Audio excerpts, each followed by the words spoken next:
E aí, pessoal, tudo bem? Sejam bem-vindos. Estamos aqui para mais um vídeo do Vem Segue-me Jovem e hoje nós vamos estudar Gênesis 5 e Moisés 6.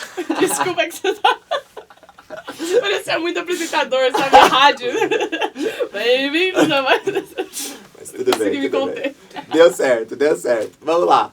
E tem muitas coisas boas para falar. Muitas. Alguns temas a gente já abrangeu, porque a gente acaba estudando essas sessões e vendo muito sobre família, casamento, filhos.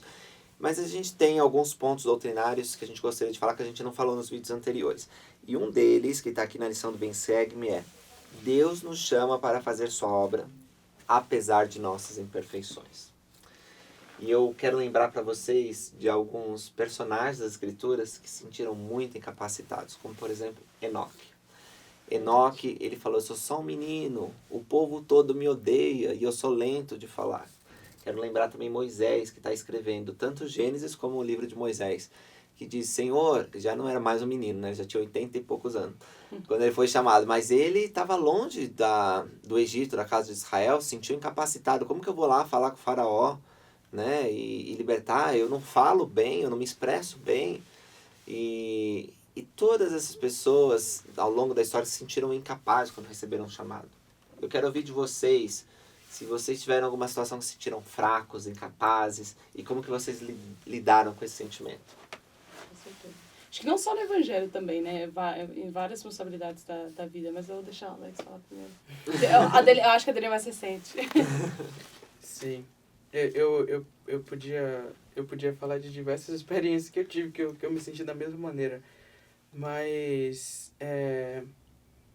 eu acho que quando se trata das imperfeições, eu acho que essa nova responsabilidade que eu recebi, eu acho que fala um pouco mais. Uma das coisas que a igreja recentemente ela fez foi fazer com que jovens adultos, eles pudessem servir em posições de bispado. E quando eu recebi esse convite para poder fazer parte do bispado da minha ala, eu fiquei pensando bastante sobre isso. E foi exatamente uma das primeiras coisas que eu conversei assim que eu conheci o bispo. Eu falei para ele, nós estávamos conversando, ele perguntou quais são algumas coisas que estão com vocês agora. O que é que você sente mais forte agora, que uma coisa que você gostaria de compartilhar? E aí nós estávamos no carro dirigindo para a casa dele, porque nós íamos ter um jantar com a família dele para conhecer. E aí eu comentei com ele, eu falei assim: bom, bispo, eu não sei o que é que vocês estão pensando, mas eu estou muito preocupado com o tipo de exemplo que eu vou dar, né? Porque eu sinto que eu preciso, step up my game. Preciso fazer melhor, né? Dar um passo à frente. E porque... Mas uma das coisas que também veio juntamente com esse pensamento de preciso ser melhor foi o fato, inclusive uma coisa que o bispo falou foi: vocês têm que lembrar que vocês são jovens de 21, 24, 28 anos, né? E vocês têm a vida de vocês, e eu não sou casado, então ele sabe que algumas vezes vão ter dificuldades, até no fato de poder... às vezes eu vou precisar de ter uma conversa para poder lidar com as questões emocionais, às vezes eu vou ter que ter uma conversa para poder perguntar como você acha que eu posso fazer isso melhor e etc. E quando faz na parte de imperfeições é o fato de que, imagina, no caso de vocês sendo da mesma idade e você tem que ter alguém que você está ali vendo como exemplo, né? Então, tem que ter aquele equilíbrio de poder saber... somos jovens, nós temos ainda dificuldades, não significa que a gente vai ter que ser perfeito da noite pro dia, mas também reconhecer de que a gente tem coisas para poder melhorar, né? Não é aquela coisa de pau que nasce torto, nunca se endireita, né? E porque isso não é uma doutrina verdadeira. Com certeza. Acho incrível, antes da vida compartilhar a experiência, que você tenha alguém para te ajudar como bispo, né? Um líder que pode te orientar e te confortar. Mas algo que deve ter te ajudado e que me ajudou em momentos de desafio também, quando eu recebi um chamado ou um desafio fora da igreja e eu não me achava capaz, era lembrar aquilo que falamos desde o primeiro vídeo, que somos filhos de Deus. E que o desafio ou o chamado foi dado por Deus. Então, se Ele te deu esse chamado, é porque Ele vai te ajudar e vai te qualificar. Conta um pouco da tua vida. Com vida. certeza. O Lucas e essas piadinhas que ele sempre solta em todos os vídeos. Eu adoro, gente. Pode continuar, não tem problema. Mas teu nome é muito legal, Vivian. Eu gosto. Então, uma escritura que foi, assim, fundamental para acho que quase todas as vezes que eu me senti incapaz, é uma escritura que se encontra no livro de Mormon. Mesmo que a gente esteja falando do Velho Testamento, a gente sempre, né, inclui as outras escrituras, é Éter 12:27. Que praticamente diz que o Senhor dá essas fraquezas aos homens a fim de que nós se humilhemos a Ele, para que o Senhor transforme essas fraquezas em nossos pontos fortes, né? Querendo ou não. E eu me identifico muito com isso em vários aspectos, mas eu acho que, assim, o que eu mais tinha dificuldade de entender que eu era capaz, eu acho que era de compartilhar o Evangelho. E, para quem não sabe, eu tive uma missão de tempo integral, mas ao mesmo tempo... agora que eu olho para trás, eu falo assim, nossa, mas eu sempre fui uma pessoa muito assim, disposta a compartilhar. Por que eu achava que eu não era? Porque eu achava que eu não tinha conhecimento suficiente. Ou, por exemplo, eu achava que eu não sabia histórias o suficiente da Bíblia, não sabia histórias o suficiente do livro de Mormon, não lembrava todas as escrituras que eram importantes para mim. E eu ficava o tempo todo pensando, nossa, mas eu não sou capaz de fazer isso, porque nem eu ainda sei. Tipo assim, a gente fica com esse pensamento, né? Mas foi ao ler essa escritura e continuar a me relembrar, não, mas faz parte. O Senhor não espera que nós sejamos perfeitos para poder fazer parte da obra, né? Fazer parte de um propósito maior, né? Que é ajudar o próximo, que é talvez compartilhar uma experiência que a gente tenha tido com uma pessoa que esteja passando por algo parecido.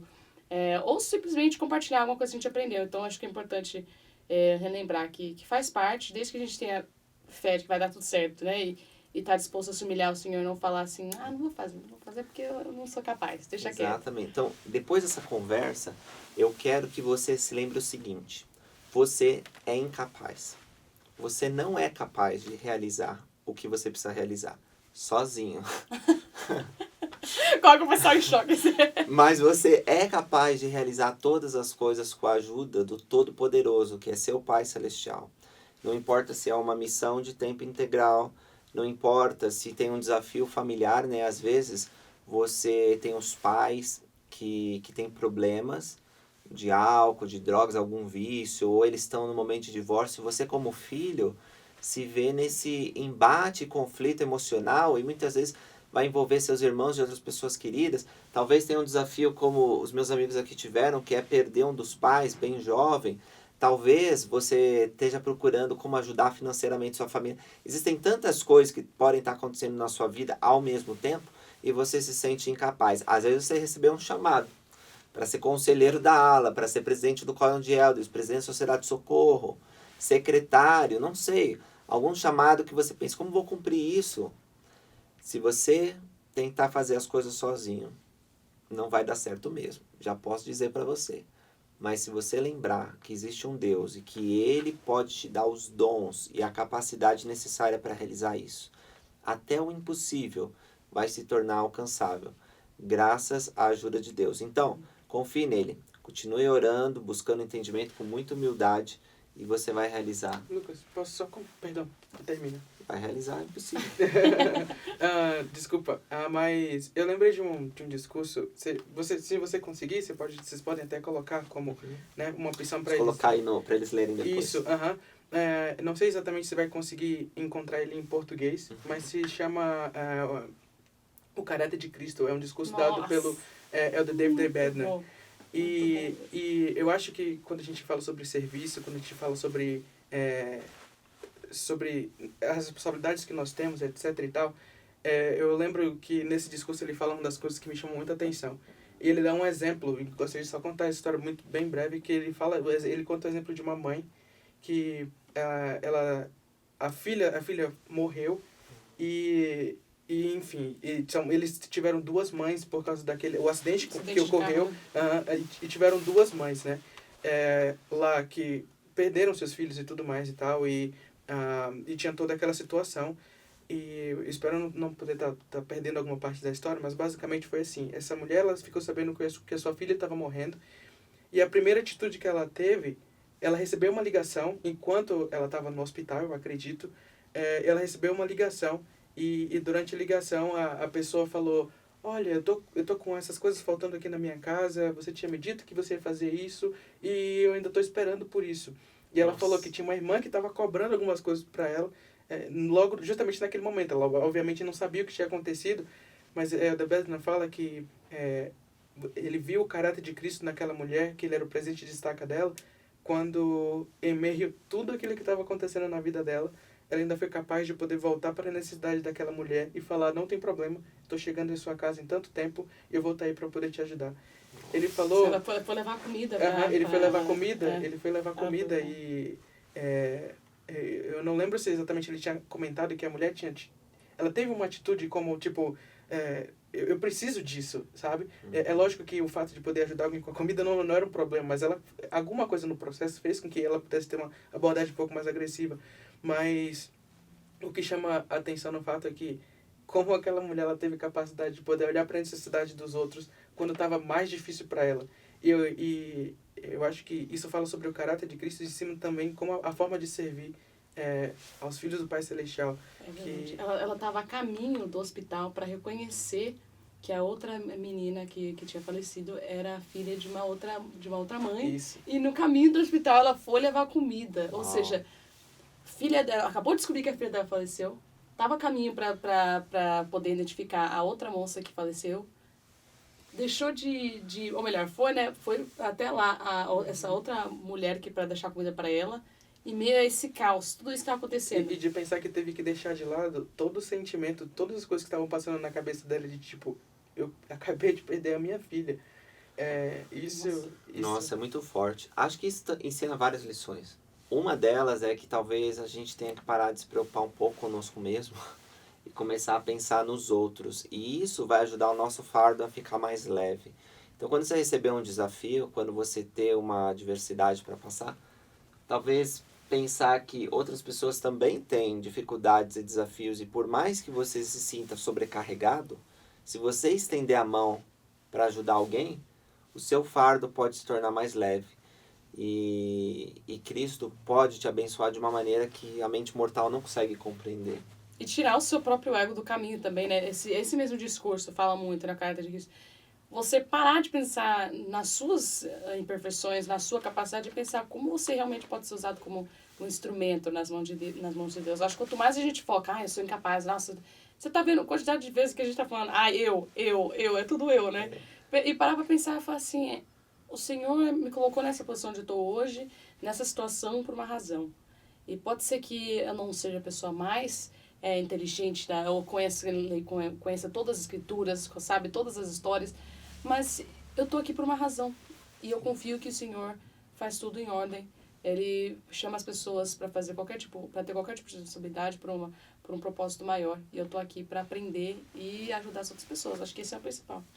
Perfeito. Obrigado, pessoal, por terem assistido. A gente tá assim, ó, porque tá frio pra caramba aqui onde a gente tá. Eu sei que é verão no Brasil. Nossa, quem dera. A maioria da nossa audiência é de lá. Ai, que saudade do Brasil. Mas a gente tá aqui nos Estados Unidos gravando, então tá frio. Outras pessoas que estão assistindo de outras partes do mundo, deixa aí nos comentários de onde vocês estão assistindo. A gente vai querer saber e vai curtir, vai compartilhar essas coisas com vocês. Também deixe suas perguntas.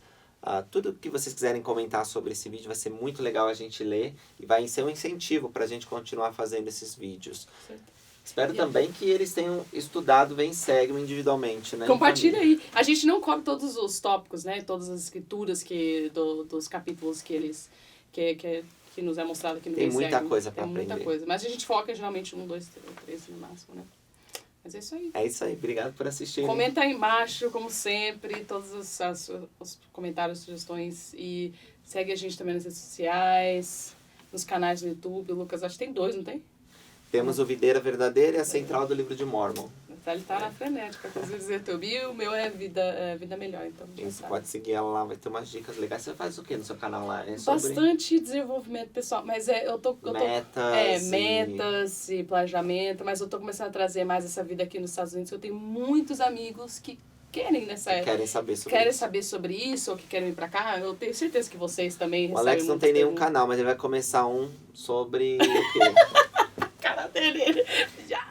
Sobre voleibol. Ele joga vôlei muito bem, ele vai ensinar técnica de vôlei. É verdade, pior que joga mesmo, né? Ele joga mesmo. Mas não sei, deixa aí também nos comentários uma coisa boa pra vocês deixarem. Qual canal o Alex tem que abrir? É verdade. Vamos ver. Eu, Canal do eu quê? apoio. Olha, gente, eu apoio muito. Mas é isso aí, pessoal. Até a próxima. Tchau. Tchau, tchau.